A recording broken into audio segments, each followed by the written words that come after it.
Joining us live now is the Shadow Foreign Minister, Simon Birmingham. Simon, good to see you today. So what do you make of this plan?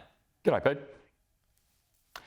Well, Pete, we'll have a look at the detail of it, and conceptually we're not necessarily against the plan, but the plan is only necessary because of the failings of the government, and it comes just after the latest data shows that the Albanese government is some 5,000 people off the targets that they were meant to be meeting in relation to recruits and people wearing the Australian uniform, the Australian military uniform. And that is the real crisis. And it's a crisis because this government's defence policy has been mired in reviews and delays and things that just don't build the type of morale or confidence to get people to join in the first place. So we want to see, ideally, Australians wearing the Australian uniform, and we want to see them have confidence in our defence policy settings and Defence Force, right, so that they join with that sort of confidence. Problems with recruitment stretch way beyond this current government, though. So why do you think there is a reluctance to sign up? Well, there are always different pressure points you've got to resolve in relation to recruitment, but the degree to which Defence is missing the targets that have been set has been getting worse, and certainly worse under this government. And has come at a time where there's been little good news for Defence, because everything this government has had to say has been about kicking a can down the road, holding another review, deferring or delaying different investments, rather than providing the type of confidence that people need to be able to sign up and sign on and wear the uniform with pride, as so many do and serve with great distinction.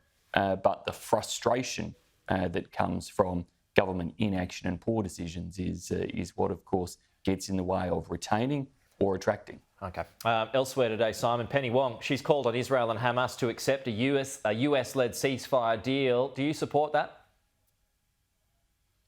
Well, I've seen positive comments from Israel that they are willing to work through this if it sees all of the hostages released, as they should be, and ultimately it falls upon Hamas. Hamas should be releasing all of those hostages, surrendering their terrorist capabilities and infrastructure, and yes, there would be a ceasefire.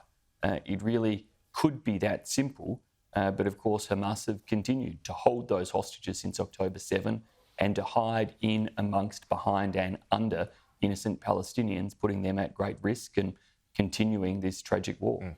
What do you make, just finally here, Simon, Bill Shorten, he's going to be our representative and heading to Ukraine to show support for Ukraine and continuing a push against Russia. What do you think about that pick?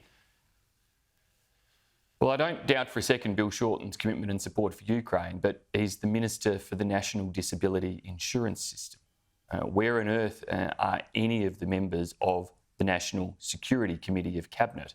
It should be an NSC member going to represent Australia at the Ukraine Peace Summit, not the NDIS Minister. Bill Shorten, no doubt, will have a great speech when he gets there from his $600,000 speechwriter, but why isn't it a security or defence minister or a foreign minister rather than the NDIS minister? It just speaks to the chaos and dysfunction that seems to be pervading the Albanese government, an immigration minister who's dreaming of drones or UFOs in the sky, and the NDIS minister off to a war and peace summit. It doesn't make any sense. All right. I was going to ask you about that fee, but I'm out of time. Simon, Birmingham, we'll talk to you again soon.